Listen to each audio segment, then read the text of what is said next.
Hey, thanks for being here. Let's do some pod crashing. Episode number 211 is with Paco de Leon from Weird Finance. I love your name. I got to tell you that right now. I just think there's melody to it. There's poetry. There's just something just very special about your name. And I'm glad that you've grown into it and put it out here for us. Likewise, actually. I love yours as well. Wow, we're partners then.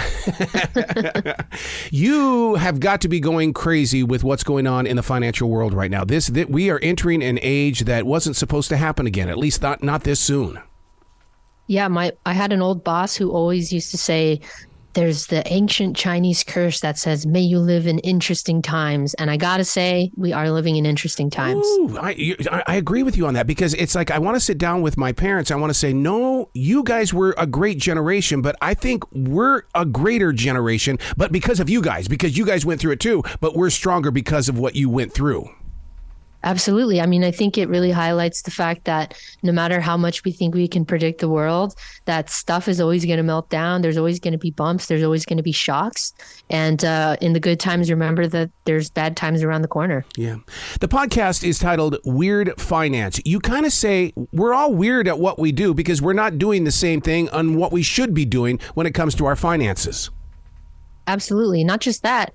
Money is such an emotionally charged topic. And once we let our emotions run the ship, if we, first of all, don't address them, there's so many times where we're shooting from the hip and we think we're making rational decisions, but we're making emotional decisions. And I really just want to shine a light on that and let people know, hey, there's a lot of us who seem to have it together. I have a finance degree and even I screw up sometimes. Have a little bit of grace. Get a little less weird about money, and let's all share what we're going through.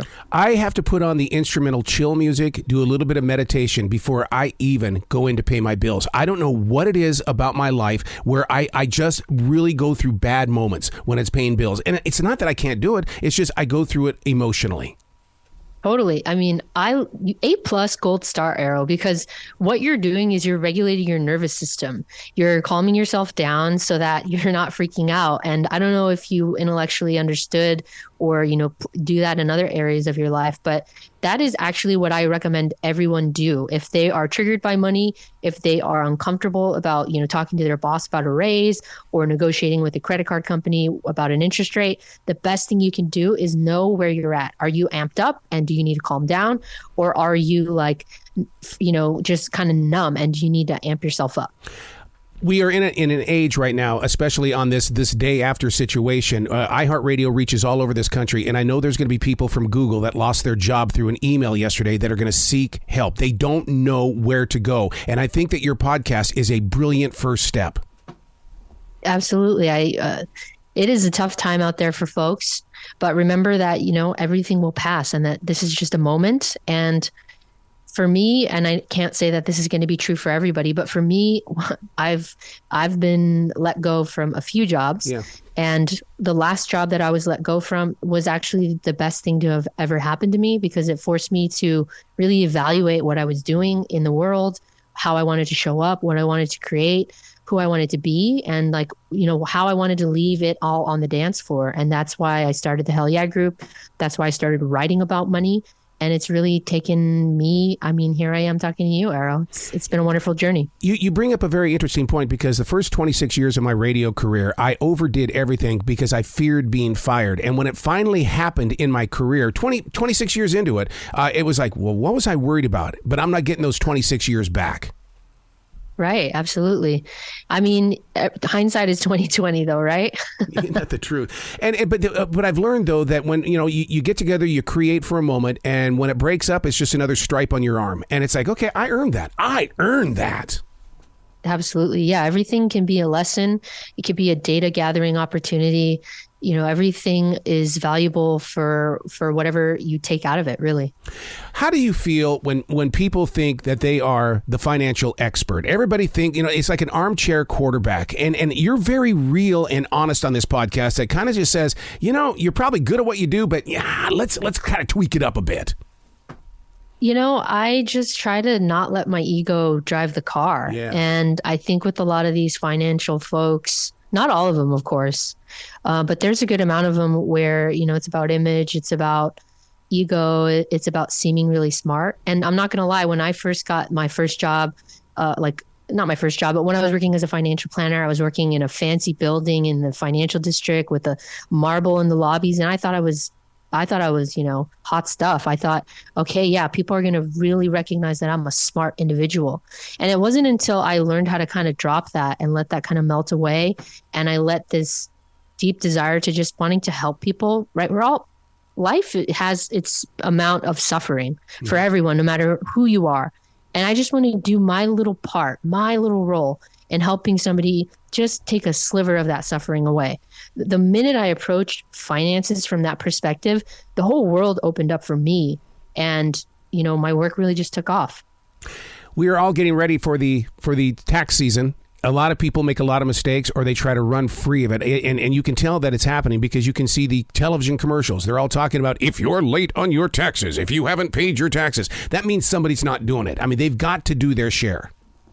Right. Yeah.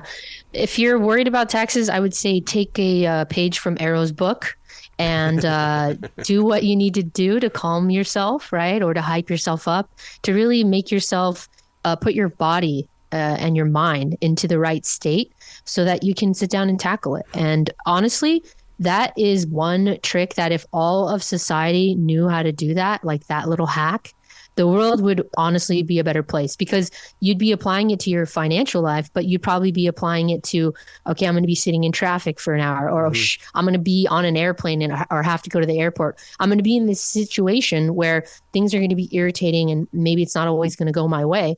But if I could take a moment and calm myself, then I can tackle this in a effective way. And that's exactly how we should tackle our taxes. You talk about having a tax coach. Well, I'm totally with you on that because my tax man has been a coach for all these years, and he'll let me know that's a red flag. Do not even think you're going to get away with something like that. But he gives me the confidence and the courage to make sure that I'm doing it correctly. Absolutely. The U.S. tax code is about 75,000 pages long, and every year it changes, right? Because we have lobbyists who are, trying to shape the tax code, or they're trying to influence lawmakers to change the tax code in their favor. So it's constantly changing. It's like an ocean that never stops moving. And unless your job is to be a tax expert, I would 100% recommend that you outsource that job. It's going to be money well spent for sure. One of the things that brings a lot of fear to me are these people that do their own stock market purchasing. Shouldn't that be left to the professionals? Because I truly believe in the stock market because I've got a lot in there. But like my financial guy tells me, he says, go sit down. Let me do my job. I'll talk with you if we have a problem. I could not agree with you more, Arrow. I mean, you, pun intended, your stock is rising in my eyes.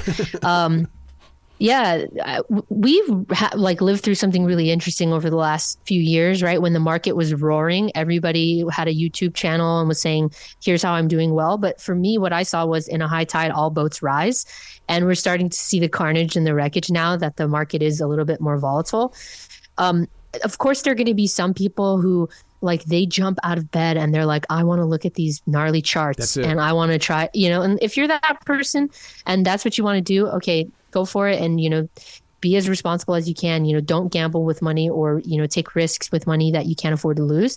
But for the great majority of people, we can just invest our money in something called an index fund or an ETF. Believe me, it's boring, but that's exactly how investing should be. It shouldn't be thrilling. It shouldn't be exciting. It should be bland and boring and something we just do regularly. Wow, I could talk to you all day. Please come back to this show anytime in the future. That sounds great, Arrow. Be brilliant today, okay? Likewise. Take care now.